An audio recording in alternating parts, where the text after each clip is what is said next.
The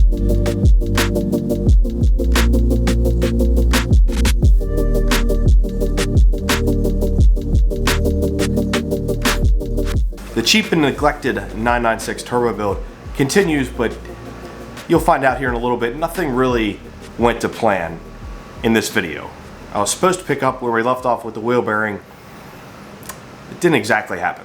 Since I completely and utterly failed at getting the wheel bearing completely out of the hub and getting the new one in, etc., I'm gonna run to a garage now, take all that crap there and say, press this old one out, press this new one in. Hopefully that goes smoothly for them. And then bring it back, and then I can put this all back together and start driving it again. I did confirm that the new bearing is indeed correct. The other one that I got, I don't know if that's for the front or a different car or whatever. When ECS tuning, it said it was the correct one, but it's clearly not. So I got this to take, and a bunch of crap down there to take.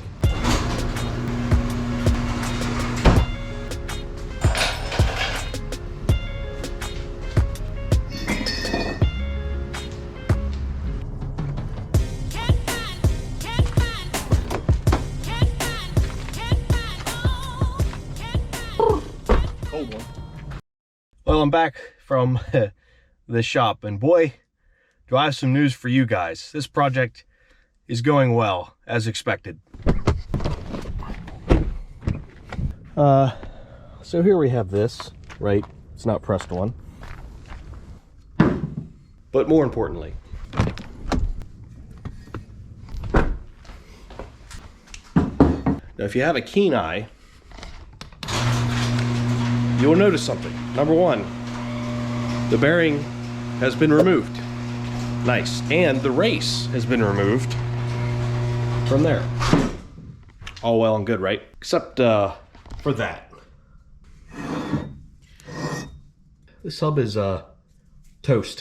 So the shop was pressing the bearing in. I assume it got a little crooked and just cracked the old hub. I'm not mad. I mean, it's to be expected with everything else with this car. So they have a new used hub coming in for me. Once that comes in, we'll get this all together, and then I'll get to installing that back on the car. But this isn't surprising to me at all, actually. So the plan was for this video to get the car back together, new wheel bearing installed, hub installed, axle installed, all that stuff. All right, let's get this wheel bearing job done so I can finally drive this thing.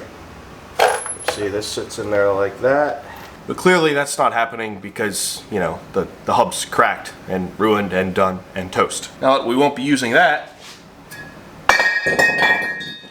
We got some cool parts to install from Rennline. By cool parts, I mean a whole box full of cool parts.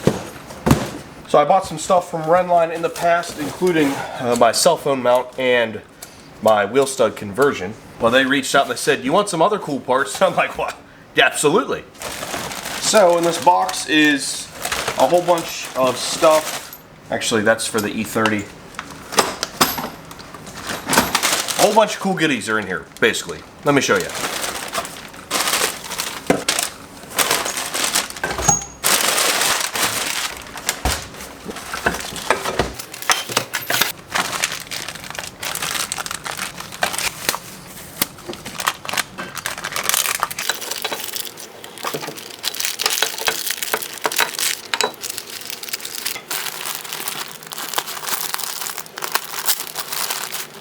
So what we got here is a lot of cool interior goodies from Rennline. So we got carbon fiber armrests, carbon fiber door sills, and then a whole new aluminum gas pedal, dead pedal, clutch pedal, brake pedal set. All black, everything.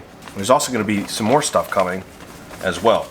In addition, since we're on the carbon fiber topic, I do have a new steering wheel on order that has some carbon touches. You'll see that in a future video. Time to install these things. Also, I think I figured out sort of why my passenger side window isn't working. And I got a lot of suggestions that it's the window regulator, which I didn't think it was because honestly it goes up and down just fine. There's no weird hiccups, it doesn't stick, it doesn't make weird noise. Someone said the motor, but again the motor seems to be working fine. Somebody said the switch.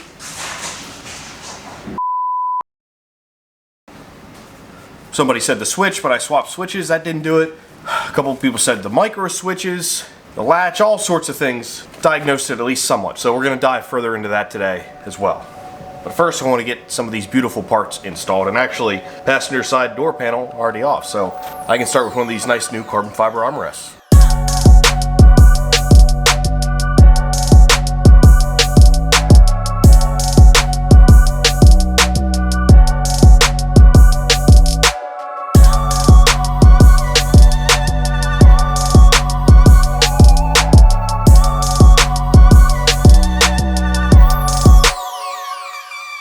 Shout out to Rennline for excellent packaging, because all this carbon fiber came in absolutely perfect shape. And one more thing, I got some new studs as well, since I botched the studs on that rear hub while taking it all apart. Oh, that's gonna bend the out of that. Kind of want to start with the easiest thing, which should be the armrest trim. All you really got to do is pull that pin out, pop this off, and then transfer the underside to that. That sucker is tight in there. Does not want to come out. The pliers on there just does not want to move. Oh, there we go. There we go. And there we have it, boys. This is what I need to unscrew and put on the back of the carbon fiber. Whole bunch of T10 Torx. An unnecessary amount of them, I would say.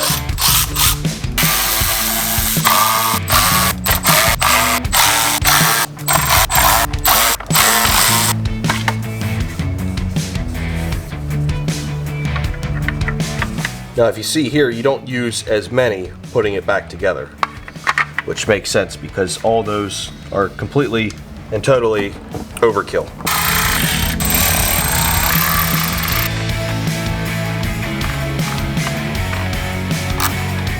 And that thing is nice and solid on there. It's not going to come off. Man, that looks good. Removal was relatively simple, minus this guy, which was a little stuck. But install is going to be even easier. And bonus, I get a whole bunch of these itty bitty little Torxy boys in case I need them for who knows what.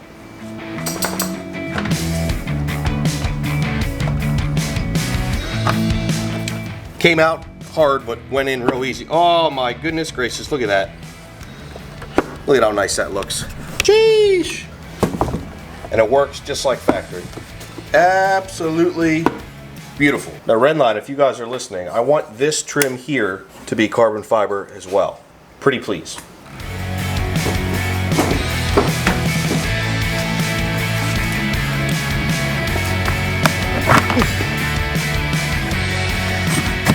This driver's side one, I'm very glad I'm doing this because it's way more beat up than the passenger side.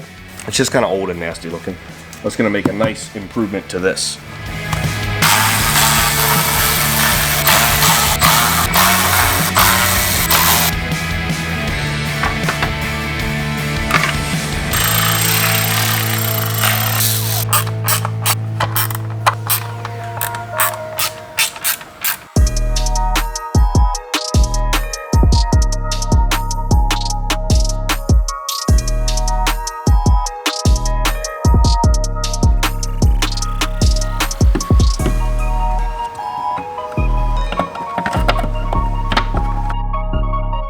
Man, that is just a really, really nice piece.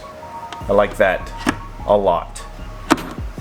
Like I said, we just need to do something with this. This door panel is not in great shape. It looks a lot better with this. It'll look even way better with a new carbon fiber piece here. Moving forward, gonna do the dead pedal and then work on the actual, well, all the other pedals. Oh, that's just on there with a screw. Should be man, that looks way better than that freaking old nasty plastic junk. I also don't know what this wire is. I should probably figure that out. One thing at a time.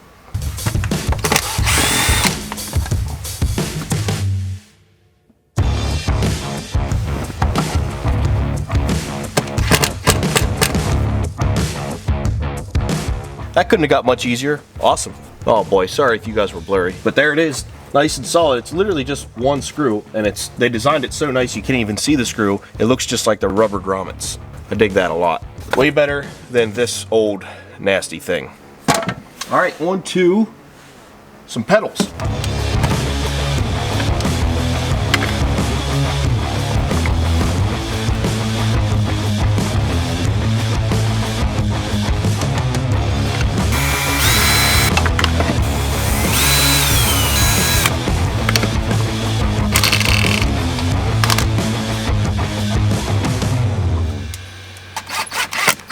Man, you are out of focus again. Sorry, boys.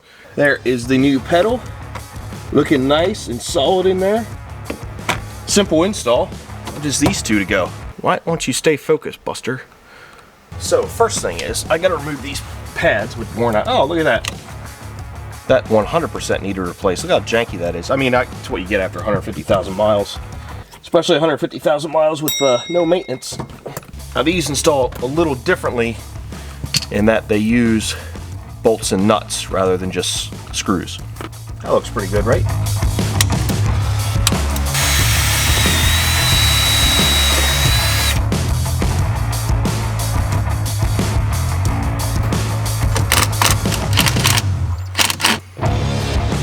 All right, done with clutch, on to brake.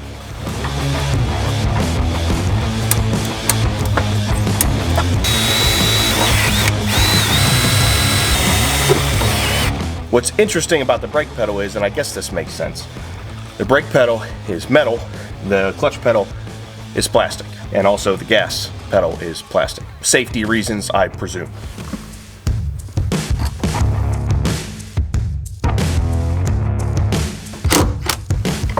Oh yeah, those suckers are tight on there. Look at that. We got metal, metal, metal, metal. I know the lighting sucks and the camera situation isn't the best, but those look fantastic. I gotta vacuum that up and we'll call this job done, at least for the time being. Might be some other parts going down there.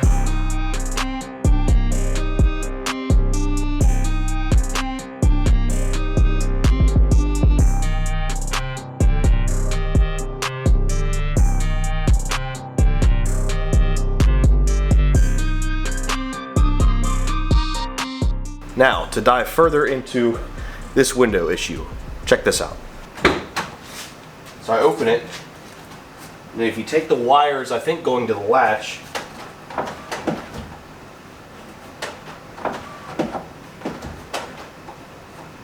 weird things start happening. So like the door lock starts doing something, the window starts moving.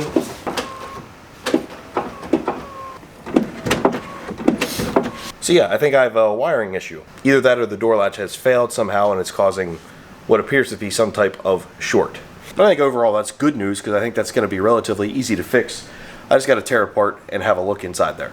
Now we're going to move on to the door sills. I wasn't sure if these just go over top because it looks like they honestly could just go over top of the factory ones. But Rennline said you actually remove the factory ones and install these in their place.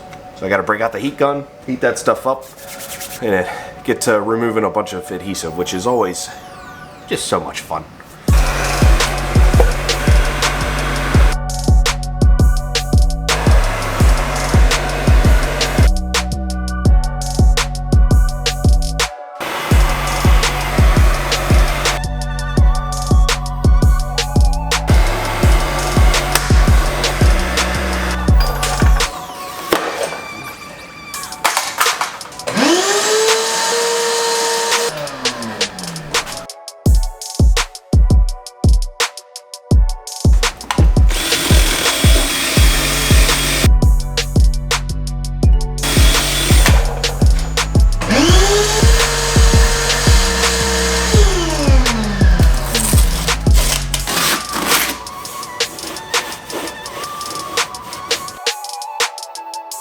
Kind of peeled up, so I'm wondering if this was replaced before from the factory. I don't know.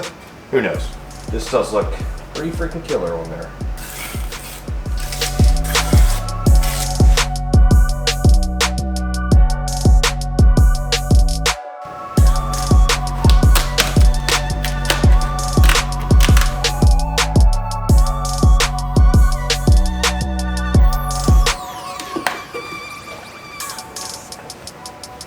Well, that just looks excellent. The fitment is really, really good too. That edge there curves like perfectly with the actual channel of the door. I might have to get some of that like clear film just to protect it because people stepping in and out of this, dragging their feet. I don't want that carbon fiber getting messed up. But that looks really good with that. They pair nicely. Now I want to do the passenger side, but a little bit of a problem. I don't have any room to get in there. And I can't move the car because it's up on a jack and I don't have suspension over there. Of course I could figure out a way to do it. I'll just save that door sill for another time. Just picture it's gonna look just as good as the driver's side.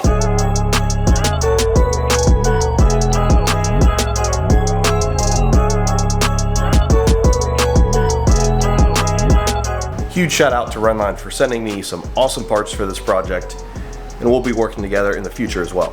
So in the next video, I get that wrapped up, probably do shift knob, shift boot. I'm gonna get some floorboards for the driver's side, passenger side, also from Rennline. And I'm gonna fix that latch slash window slash everything wrong with that. And hopefully get the wheel bearing and the whole suspension, everything back together and running and driving, having a good time. But you guys know how this project has been going, so stay tuned.